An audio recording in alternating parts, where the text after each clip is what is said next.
on at LBC, where we are going to take a mild or a brief diversion before we return to the question of Extinction Rebellion and indeed the question of how you judge whether they are being have been successful. But first, a guest who has enjoyed rather more success than many in recent weeks. I speak of the lawyer and the founder of the Good Law Project, Jolyon Maugham, who has been strutting his legal stuff in courts up and down the land in defence of, little things like the rule of law, probity, integrity, honesty. But you set your sights, Jolyon Maugham, on Uber. Tell us more.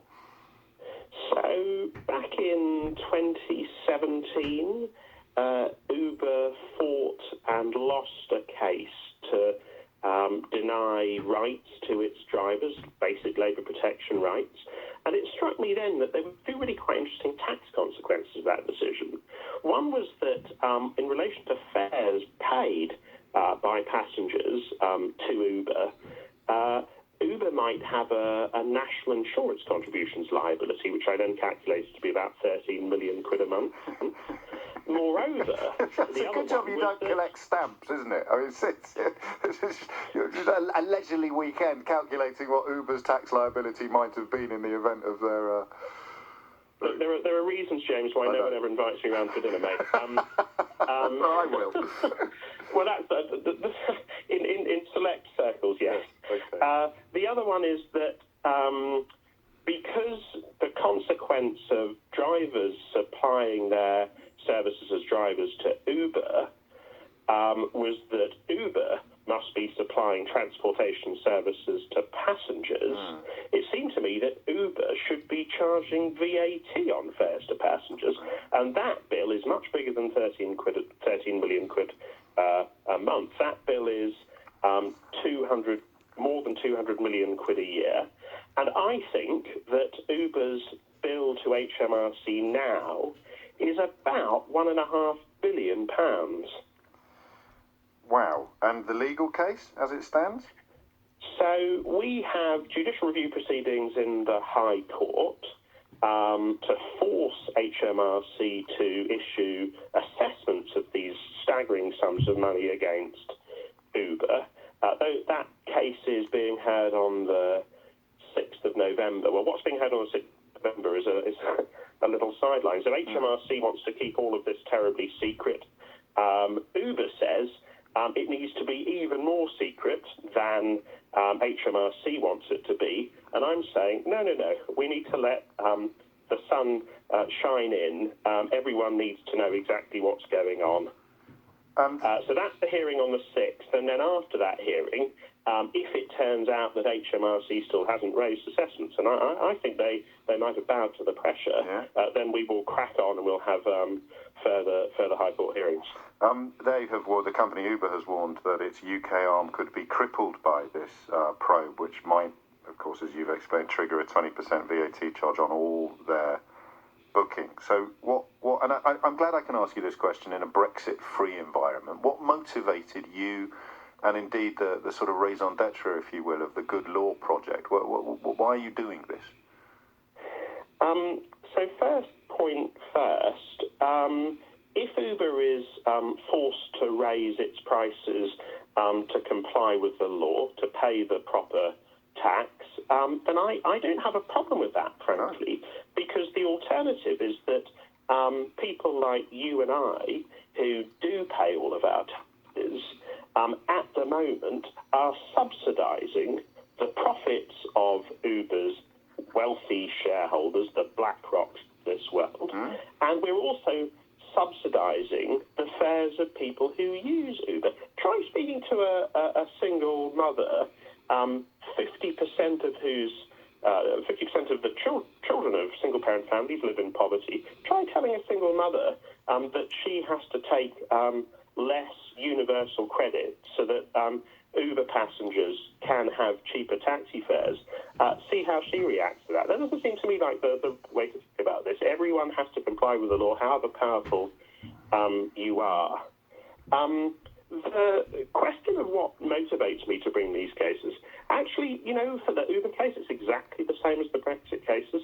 I'm interested in seeing governance work properly. It's a very boring lawyers-type concern. It seems to me that decisions have to be made properly and by the right people. The right processes have to be followed.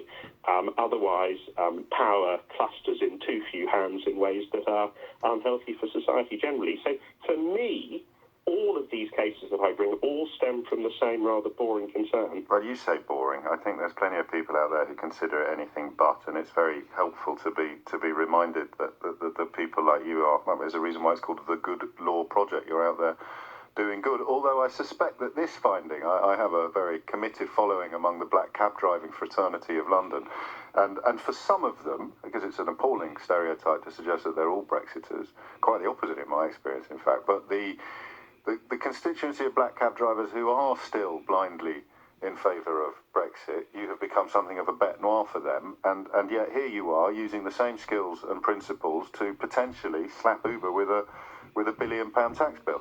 I wonder how they're going to process that, Jolyon. Well, I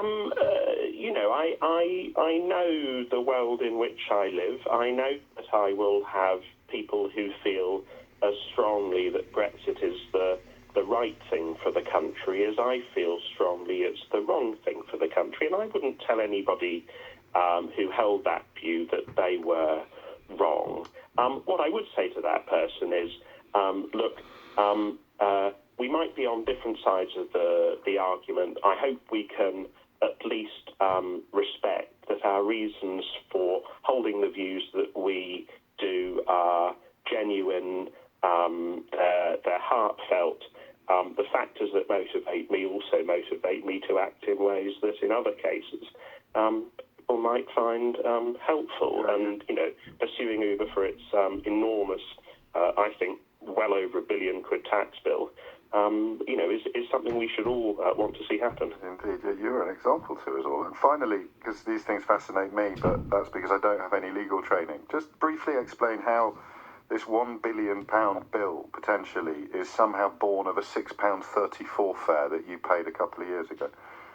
So a little while ago, when I launched this case, I got an Uber to Uber HQ to hand over the letter telling Uber that I was suing them.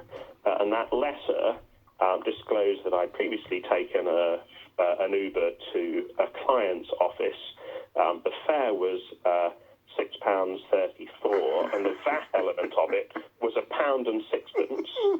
And so it was originally a VAT invoice for that £1.06 that I was suing Uber for. The consequences for Uber, of course, were enormous. As you well knew, just for anyone not following completely, I think I am, as you well knew it would be, that from that little acorn, this astonishing potential oak grew. Well, that's right. If I had received that £1.06 back, I would have had to pay tax on it, so my net take would have been about 56p, I reckon. So I certainly wasn't doing it for that 56p. I don't know about you, but I've had the very pleasant experience in the last few years, particularly as a result of the coverage we've given Uber on this programme, of being picked up by black cabs in London and having the driver refuse to take my money when we get to the other end. I hope that experience is now extended to you, Jolyon Man. Well, one of the... So on the way back from their office, I didn't take an Uber because I didn't need the publicity at that stage. I was speaking to the lawyers who were in the cab with me, and the black cabbie at the end absolutely point-blank refused to take the fare from me. I try to pay because I know how hard it is if you're a cabbie to make ends meet. So that's the only time I have not paid for a black cab. I do take cabs, and I do like to pay. I think it's a wonderful service. I think you're absolutely right, Jolyon Man. Thank you very much indeed for your time this morning. Another example.